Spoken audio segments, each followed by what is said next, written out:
dans la Bible, on a dit que la femme ne devait pas enseigner la parole. Et quand vous étiez en Hollande, il y a une personne vous a posé la question si la femme pouvait enseigner. Et vous avez dit oui. Et ça m'a...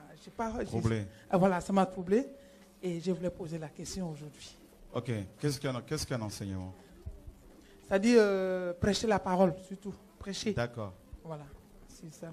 Quand l'Église est née, oui. Quand l'Église est née, il y avait combien de personnes? L'Église est née avec combien de personnes? 120. 120 personnes. On est d'accord? Est-ce qu'il y avait que les hommes parmi ces personnes? Il y avait des femmes aussi. Ok. Est-ce que ces femmes ont-elles prêché la parole? Qui est d'accord? Donc, parmi ces femmes, bien sûr, elles étaient remplies de l'esprit et puis elles ont parlé. On nous dit que ces personnes parlaient des merveilles de Dieu. Donc il y avait des femmes également. Donc prêcher, c'est quoi? C'est parler de la part du Seigneur. D'accord? Enseigner, c'est quoi? C'est instruire. Ok. Et il y a plusieurs types d'enseignement. Il y a deux types d'enseignement. On peut enseigner, tout le monde peut enseigner, parce que la parole nous dit dans 1 Corinthiens 14, verset 26, que faire, Paul dit, lorsque vous vous assemblez? Les uns ou les autres ont-ils une instruction? C'est-à-dire mantano en grec, qui veut dire enseignement.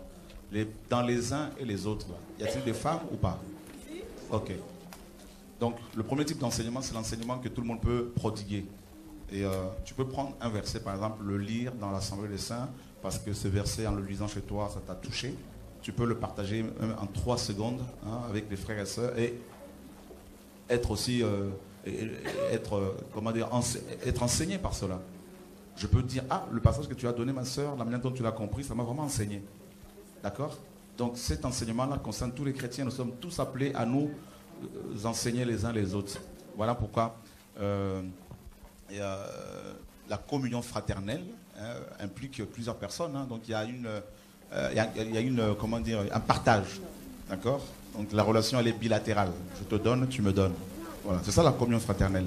Elle n'est pas unilatérale, comme c'est souvent le cas dans beaucoup d'églises, où il n'y a que des pasteurs qui donnent au niveau de la parole et les autres ne partagent pas. Donc, on est tous appelés à, bien sûr, s'enseigner mutuellement, parce que nous méditons la parole, nous sommes appelés à méditer la parole chaque jour, chez nous. Le deuxième type d'enseignement concerne exclusivement les 5 ministères dont il est question dans Éphésiens 4. Là, c'est vraiment la pose des doctrines. Donc Jacques nous dit dans Jacques 3 que tout le monde ne doit pas se mettre à enseigner. Donc il parlait de ce type d'enseignement, deuxième type d'enseignement. C'est des personnes qui sont consacrées à cela par le Seigneur. Et donc les apôtres, les prophètes, les docteurs, tout ça. Et Paul disait dans 1 Corinthiens 14 qu'il fallait que les femmes se taisent dans les assemblées. C'est parce qu'il y avait des problèmes dans ces assemblées. Tout simplement. Parce que le même Paul dira que la femme peut prophétiser. Donc comment... Si on interprète ce passage littéralement, dans ce cas-là, il faudrait, n'est-ce pas, museler toutes les femmes. Et si Dieu va se servir d'une ânesse pour prophétiser, pourquoi pas les femmes? Donc, il faut être, par contre, rempli de l'esprit pour pouvoir le faire. Une femme qui enseigne et qui n'est pas remplie de l'esprit de Dieu, qui le fait charnellement, elle doit se taire. Mais par contre, de là à nommer des femmes pasteurs pour diriger les églises, non. Voilà. D'accord? Voilà. Mais... une femme qui veut enseigner constamment, il faut qu'elle soit sous l'autorité de son homme, de son mari qui est son chef, comme la parole le dit. Comme Aquilas et Priscille. D'accord? Voilà. Mais il faut d'abord qu'elles commencent par enseigner leurs enfants à la maison et pas vouloir jouer aux prophétesses à l'assemblée. Les hommes aussi, bien sûr. Commence à la maison d'abord.